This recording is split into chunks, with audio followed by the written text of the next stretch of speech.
Hello বন্ধুরা, আজও আমি চলে এসেছি শেফালিদির রান্নাঘরে। আবারও এক রেসিপি নিয়ে এসেছি, একদম ইউনিক রেসিপি। দেখুন বন্ধুরা, আজকে নিয়ে এসেছি এই যে বক ফুল। আজকে বক ফুলের বড়া তৈরি করব। দেখুন বক ফুলগুলো কত সুন্দর হয়েছে। এই যেগুলো এখনও ফোটেনি, আর এই ফুলগুলো কিন্তু ফুটে গেছে। তো দেখতে পাচ্ছ বন্ধুরা, এখানে আমি কতগুলো বক ফুল নিয়ে নিয়েছি। আজকে বক ফুলের রেসিপি তৈরি করব, আর সেই রেসিপিটা আজকে তোমাদের সঙ্গে শেয়ার করব। তো বক ফুলগুলো ভালো করে বেছে আমি ধুয়ে নিয়েছি, আর এখানে নিয়ে নিয়েছি একটা বাটিতে নিয়ে নিয়েছি। দেখুন বন্ধুরা, এই যে এখানে একটা বাটি নিয়ে নিয়েছি, এক বাটি ছোট এরকম বাটির এক বাটি নিয়ে নিয়েছি বেসন। আর এখানে দিয়ে দিয়েছি 1 চামচ হলুদ গুঁড়ো, আর 1 চামচ লঙ্কা গুঁড়ো, 1 চামচ চাট মশলার গুঁড়ো, আর এখানে দিয়ে দিয়েছি একটু মরিচ গুঁড়ো। আর এর সঙ্গে দিয়ে দেব ধনে পাতা। এই যে লবণ, হলুদ, লঙ্কা গুঁড়ো, জিরে গুঁড়ো, চাট মশলার গুঁড়ো, আর দিয়ে দিয়েছি ধনে পাতা। দিয়ে এইখানে কিন্তু বেসনটাকে আমি ভালো করে ফেটিয়ে নেব। তো বন্ধুরা দেখুন, বেসনটাকে আমি ভালো করে ফেটিয়ে নিচ্ছি। বন্ধুরা, এইভাবে বেসনটাকে ভালো করে ফেটিয়ে নিতে হবে। বেসনটা আমার ফেটানো হয়ে গেছে। তো বন্ধুরা দেখুন, এখানে আমি গ্যাসের উপরে একটা কড়া বসিয়ে দিয়েছি, আর এখানে দিয়ে দেব তেল। আর একটা গ্রেটার নিয়ে নিয়েছি, এখানে নিয়ে নিয়েছি খানিকটা আদা। আদাটা কিন্তু এই বেসনের মধ্যে আমি একটু গ্রেট করে দিয়ে দেব। আদাটা দিলে কিন্তু খেতে ভালো সুন্দর লাগবে। তো একটু আদাটাকে বেসনের সঙ্গে ভালো করে মিশিয়ে নেবো, ফেটিয়ে নেব। আর এই আদাটা দিলে কিন্তু এই বক ফুলের চপটা খেতে ভীষণ সুন্দর হয়। বক ফুলগুলোকে কিন্তু আমি বেসনের মধ্যে ডুবিয়ে তেলের মধ্যে দিয়ে দেব।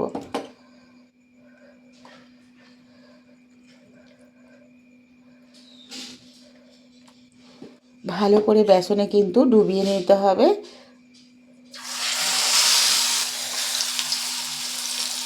প্রত্যেকটা ফুল কিন্তু এরকম বেসনের মধ্যে আমি ডুবিয়ে নেব।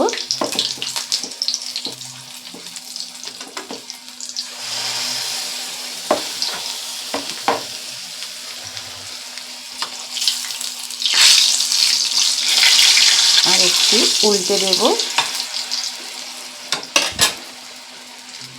এইভাবে প্রত্যেকটা বক ফুল কিন্তু আমি ভেজে নেব। হবে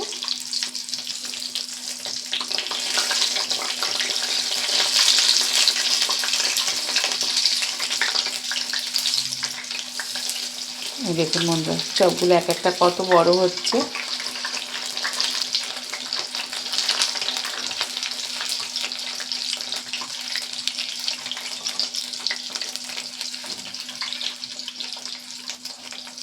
এইভাবে সবগুলোকে আমি ভেজে নেব।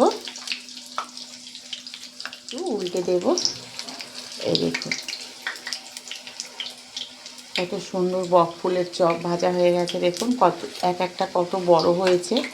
এক একটা ফুলে এক একটা চপ দেখুন কতটা বড় হয়েছে। আর এটা কিন্তু ভীষণ মুচমুচে হয়েছে খেতে। আমার গরম গরম বক ফুলের চপ রেডি হয়ে গেছে। আর দেখুন কতটা সুন্দর হয়েছে। এই দেখুন আওয়াজ শুনে বুঝতে পারছো কতটা মচমচে হয়েছে। একদম গরম গরম বক ফুলের চপ রেডি হয়ে গেছে। এই দেখুন বন্ধুরা, হাত দিয়েই বুঝতে পারছো কতটা মুচমুচে হয়েছে। ভীষণ সুন্দর খেতে হয়েছে। তো আজকের বক ফুলের এই চপের রেসিপিটা কেমন লাগলো বন্ধুরা অবশ্যই কমেন্টে জানিও। আর রেসিপিটা ভালো লাগলে শেফালিদি রান্নাঘর চ্যানেলটিকে অবশ্যই সাবস্ক্রাইব করে নেবেন। আর ফেসবুক থেকে দেখলে একটা ফলো করে দিও বন্ধুরা। আর লাইক কমেন্ট করো অবশ্যই। কমেন্ট করতে ভুলো না, লাইক অবশ্যই একটা করে দিও বন্ধুরা। আর যেসব বন্ধুরা এখন আমার চ্যানেলটাকে সাবস্ক্রাইব করেননি বন্ধুরা করে নিও। আর রেসিপিটা ভালো লাগলে বন্ধুদের মধ্যে শেয়ার করো। ভালো থেকো, সুস্থ থেকো। কালকে আবার দেখা হচ্ছে নতুন এক রেসিপি নিয়ে।